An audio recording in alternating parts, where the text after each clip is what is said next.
This is part 2 of Embracing Multiple Time-Space Dimensions for Active Learning Environments. In part 1, I suggested that a lot of university courses tend to have this kind of layout as regards the default norm. A layout, a default norm where it consists primarily of lectures, perhaps a few seminars, or if it's a more practical subject, maybe workshops or laboratory experimentations. But they are few and far between compared to the lecture base. Of course, there are many exceptions to this, but I'm talking about the general default norm of most of the courses that we have. And I'd like to suggest a norm, a default, which looks very unlike the other one. Now this is descriptive, not prescriptive. This is just how perhaps a course in linguistics or philosophy or language history might look, but equally a course in economics perhaps, or many others. So as opposed to having a few seminars, there are a lot of seminars, and these seminars are where students are active and the tutor is present to help the student in their activation. There are e-quizzes, perhaps an audio-video task during the course, and lots of flipped classroom-based lectures. Lectures which are 20 minutes long. So you have part 1 and you have part 2, and then part 3, as opposed to one long lecture. These lectures are such that students can pause, rewind, see again. They have access to them during the entirety of the course. And they are active in seminars. Perhaps these seminars are obligatory, perhaps not. That depends on how the course is run. This is a flipped classroom environment which contains multiple time-space dimensions where different kinds of ICT tools are being used in different kinds of courses. And this is the new norm as opposed to the lecture room. This is active learning. Active learning does not have to mean nice, fancy environments. It's nice to have those, but this is active learning. And a flipped classroom can help with that. What really is a flipped classroom? There's a lot of talk about it, but in effect it's this. In a traditional lecture, most students are listening, but they're passive. A few ask questions, but they're note-taking, but they're primarily passive in their action. And quite often they receive tasks to do outside of the class, which requires solving problems, actively applying knowledge. Note, however, now they have no access to the expert tutor. They might have access to each other, but not to the tutor. In a flipped classroom, you simply switch this around. And now you have in class with the tutor, students solving problems, applying their knowledge, and the expert asking questions, trying to extend knowledge. And outside of class, the lectures are made available. There is an excellent lecture by David Black-Sheffer from Uppsala University on YouTube. I warmly recommend you see that. Now, a flipped classroom model means that we have, in a way, more hours available for students. Now, in a traditional situation, you have perhaps a large chunk taken for lectures and less for seminars and tutorials and such. In a flipped classroom, there are fewer hours made available for lecture time because these lectures are available online. Now, what are then the pedagogical and organizational implications of this? In effect, it will mean increased time for interaction and more possibilities for continuous assessment because tutors will have more time available to do other things because their lectures are available online. But how will students interact and how will they access learning objects to interact with and other students. And this is the area of time-space dimensions. What can we move to different time-space dimensions? I'd like to exemplify a few assessment possibilities. A very interesting tool is by a company called UCU. This is student capture. And in student capture, let's just look at the first few minutes of this and you get an Hello and welcome to the UCU question and answer instructional video. This video will explain what question and answer activities are, how to prepare for them, and what to expect while recording. The question and answer activity overview. Question and answer activities require you to give a spontaneous answer to a question that's posed by your professor. Your answer's timed and you'll in essence be put on the spot in order to show how well you think on your feet. The most important thing to understand is that you'll not be able to pause, stop, retry, or edit your video. This means that preparation is the best method to succeed.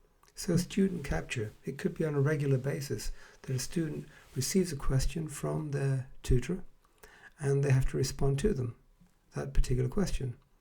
And so you have a situation that would look a bit like this. Confidence before starting the assignment. All right, go ahead and click that button. Immediately, a question will be posed to you in video, text, or both. Watch and wait for the text under your camera feed to turn to a red recording now message. This time will vary because professors are able to choose its length. Once the message turns red, look into your webcam and give your answer. While recording, so the student's web browser is locked and they have to make a spontaneous response to the tutor's question, and it's recorded. The student can't look away, and the presentation is made, it's uploaded, and tutors then have access to it, and they can give feedback to the person also in video. Another tool which we would like to use more of, the previous tool would like to get hold of, but we don't have budget. We don't have the finance to actually have access to it. VoiceThread is a tool that we do use to a limited degree. We'd like to be able to use it more. This is discussion around an image. So a person clicks on comment and adds their response. And so it could be in the middle here, you can have an image, you can have a video. This is a discussion around an image, video, or text. Very intuitively easy to use and has great possibility for making available interaction in a different, different time, but at the same place. I am going to analyze this image's form. I see a very young woman with her. This is really important. This is what this is all about. You did about the fact that you're seeing content and not that. And if you have any questions about that, let me know. But I hope that clarifies a bit. That's a quick view of VoiceThread then. There are lots of other amazing web-based ICT tools where students can present things, students can share their presentation ideas, the student capture, audio capture, game-based things which are available online, Venn diagrams, Peerwise, which is a superb tool for students producing equiz questions for each other, rating each other, and building a community of question makers. Most all of these tools, not all, but most all of these tools require a license fee. And this is the license fee that is not budgeted at our universities.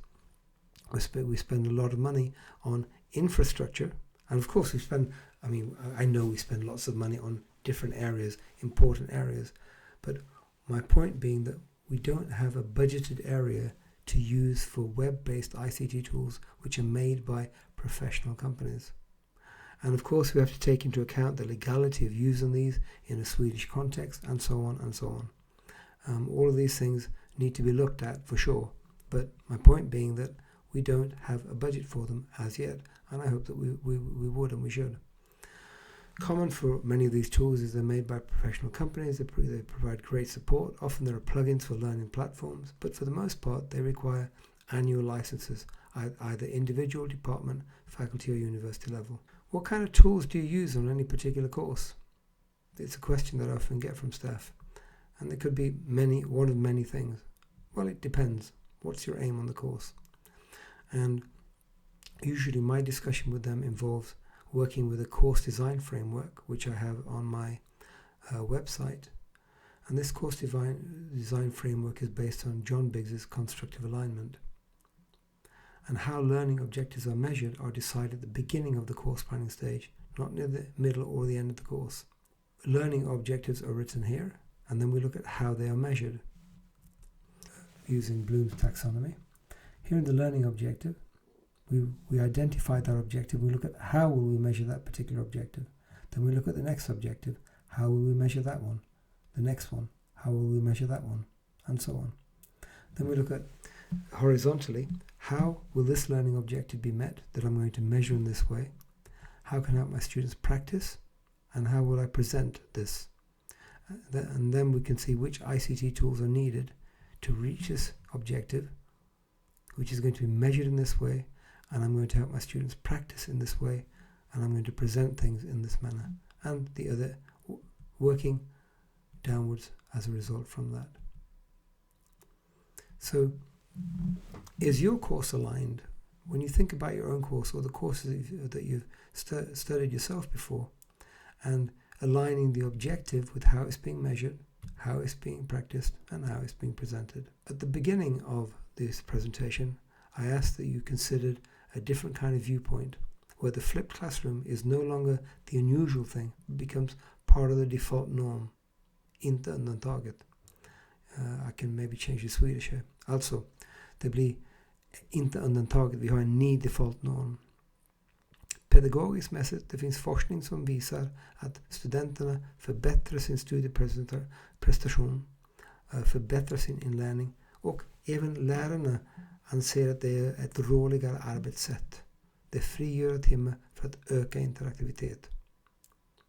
Och strategiskt mässigt för universitetet, det innebär att vi har hållbara lärobjekt, alltså saker och ting som kan återanvändas igen i olika kurser och över en längre period. Vi har mera agility. Vad menas det? Ja, vi kanske har ett campuskurs som har ganska många flipped classroom-föreläsningar. Om kursen ska då överföras till en distansmiljö, då har vi redan, det blir en mindre stort steg från att göra en campuskurs till en distanskurs. Vi har möjligheten till att göra våra kurser öppna. Alltså, vi skulle kunna ha kurser i vår lärplattform, och vi har 3, 4, 5 föreläsningar öppna för allmänheten för att kunna gå och titta i. Kanske på det viset har vi mera intresse för våra kurser. Det är ett sätt även att uppfylla den tredje uppgiften som universitetet har. Och det finns många fler strategiska positiva aspekter av att arbeta i en flipped classroom-miljö tillsammans med molnbaserade IKT-verktyg. Men dessa verktyg är gjort av proffsföretag.